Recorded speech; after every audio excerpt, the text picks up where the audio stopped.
Another day, another Capcom Cup Qualifier, another queen-size bed with you. In Taiwan now, this time, a different version is a lot brighter now. And every Capcom Cup Qualifier we have been to, some foreign invader comes down and tries to take the spot. Who is here in Taipei? Daigo?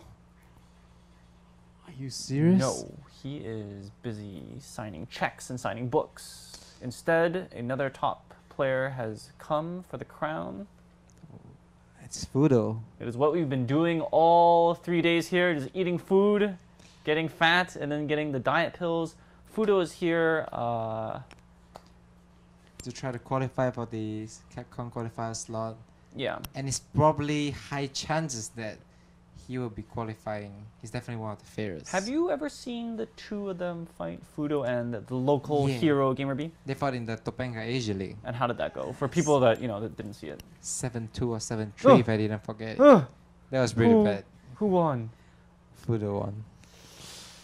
And I don't think Fudo is too very consistent, So Momochi qualified in Korea. He definitely had a very consistent playstyle. Yeah. Well, he didn't think about the random Honda Huda man that was just going to show up for vacation, but I think he calculated everything else, and he had easier time qualifying than it would here. Be a I would say it would be about the same, but just that Korea has another additional Huda man for America, but now it's more the Korean community and the Taiwan community. Yeah. So we will see, but definitely my best bet favorites is gonna be, the two juggernauts. Yep. Woke up this morning, checked the Twitter feed, clicked on the link. Peter ComboFiend had this gigantic beard, and I couldn't really hear anything because there's so much beard hair. But three things that I heard from his speech were red focus, the unblockables gone, and double ultra combos. What do we make of this? I really like the rig focus of everything because the rig focus it adds so much mind game into the gameplay. For example, just imagine like people can't really do anything to Ken's uppercut because it's 3 hit, and you couldn't do a focus backdash and stuff, But now if you get a read off a Ken, you can actually focus off the DP. So even against Gen, my character, I cannot spam the hands anymore. No, you can't. Your hands breaks armor. Oh yeah, don't tell people. Don't tell. That's a secret. But I think that the characters with strong focus attacks, such as your character in the crane stance, and of course there's Fei Long and there's Akuma, really benefit from this a lot. And those people with terrible focus attacks like Viper, Rufus. Yeah, that's gonna. So there's gonna be like an even greater divide between the haves and the have-nots. I don't really think so because of the rig focus. You can focus so many hits. Yeah. So it doesn't really matter when you release it because it's always gonna be enough for a level 2, enough to stun your opponent. Right. But there's a very big risk in the rig focus. People doesn't see it, which is you get a lot of damage. Yeah, the gray life is unscaled, right? Yeah. So it's just gonna go psh, psh, psh, and then like it almost looks like the Gen Ultra 2 when he pokes you in the eye and you have all that big gray life bar. You will now see a lot of those gray bar because the thing is, you see, you're doing a rig focus, but the problem is you want to release the rig focus. When at the time when you're releasing the rig focus, if it happen to bump into a jab, just nice as the jab counter hits you and it's like, it trades or something and he got crumpled, but your gray life will be gone so much. Oh, they're gone.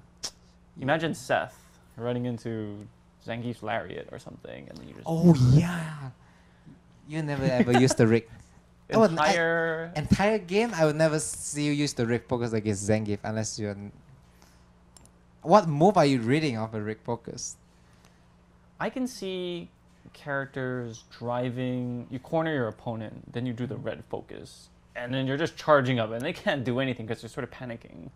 And then they do the jump thing, and then you chase after them. I can see that being a really big part of the game now. No, I believe people will do armor breaking move. So people will just They're gonna learn more about their armor breaking. Yeah. So they are not gonna squat there. They're just gonna cancel.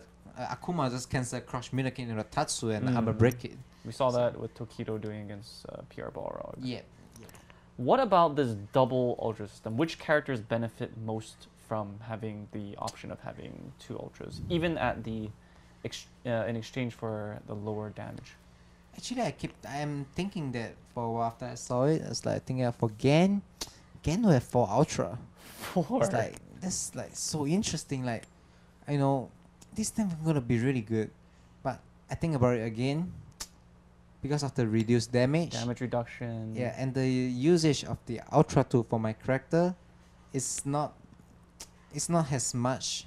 It's not really not that I don't use it that much. I mean, it's not, and I'm gonna lose my super ultra damage by a lot. I'm gonna use that. So it all depends on how my character is being buffed or nerfed, I guess. I think in the first week, just like when Vanilla came out, the grapple characters will be very strong. Because now they have a 50-50. If they get close to you, usually like T-Hawk or Zangief or Hakan, they can either do the 0 frame grab for the Ultra 1, or they have something to chase after your jump. Yeah, I think this... So in the first week, they'll be like, oh my god, it's broken. And then... Even further, I think it will still benefit. Because it is really benefits the... Grappers character, because you know Grappers always has some bad matchup that is 7-3, 8-2, you know, it's so unfair. But now that it really balances it out, because it makes all the grappler more viable, because they have 2 choices. Because it's really hard for them to get in; they have to put in so much work. Right. And now at least they have a better reward, and having less damage doesn't affect them as much because their ultra is really very damaging. Yeah. So I think it's a really good way to. I really say it's a really good way. And the rate focus, I would even say it benefits them because their move doesn't really requires people to do rate focus. You usually if it makes sense, grabbed out of it, right? Yeah, I see what you're saying. You want to rate focus out of like uppercut, 3 hits uppercut like Akuma can. You want to rate focus out of those chain strings or something. You don't want to do focus against Zangief, not that much, at least for I know. Right. And then they have some way of getting rid of all the unblockables. And I know that a lot of characters, including yours, benefits from that. When you heard that news from ComboFiend, what was your reaction? How do you think they're going to do it? I wasn't that affected by unblockables because most of the setups that I've been using wasn't unblockable. It's just presumed to be unblockable. That's the thing. I think the community presumes something's unblockable, but only at the very highest level of play is something truly unblockable, and it doesn't affect the 80% of the people like the scrubs. It's just like, oh, unblockable is so bad, but did we really use it, or is it just because when they cannot block a cross up, it's always unblockable. Right. There's a fake cross up. I mean, a lot of it's 50-50 and they guess wrong and they think it's unblockable. Yeah. So I think that word is being overused. In a way. Not for my character at least. Unblockable is not so important for me. Because fake cross up still exists. I mean, if you take away fake cross up, my character it would change a lot though. I would definitely think it changed a lot. Well, they're asking for the community's help in finding all the unblockables in the game. If you found an unblockable at one of these location tests, I think I would definitely. Will you report it? I think I would not report it. If you found $20 on the street, would you give it to the police station, or would you put it in your pocket and buy some xiaolongbao in Taiwan? That's why we got to be honest. If I found unblockable, I mean, I would definitely share it. If it's a Akuma unblockable, a Kami unblockable, I would share it to the world. But if I found again unblockable, I mean, well, I think my suspicion is that they can't possibly find every unblockable, because I don't think the game has been discovered completely. I mean, look, last week we saw Oni tearing things up. So I hope that maybe they have some device, like, I don't know if it's a roll or a delayed wake up that theoretically can eliminate all the unblockables, right? But I believe the community power is very strong, because no matter how you make a game, I think it's really tough for them, because you have the whole world trying to test out unblockables against your system.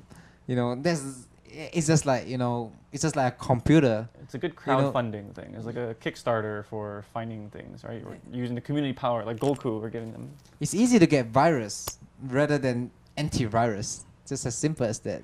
You know, just simple logic. Even though I doesn't know much about computer. Wise words from Bruce Lee himself. Tomorrow, we are going to be commentating for the Capcom Qualifiers. One step closer to determining the 2 people from Asia who will be joining you among the other qualified people in America for the finals in December. We're looking forward to it. Catch that out on twitch.tv Capcom Fighters. We'll see you there. We'll be commentating. Good night, everyone. Good night. How you like my new hair? I like it. Parted down the middle. Like our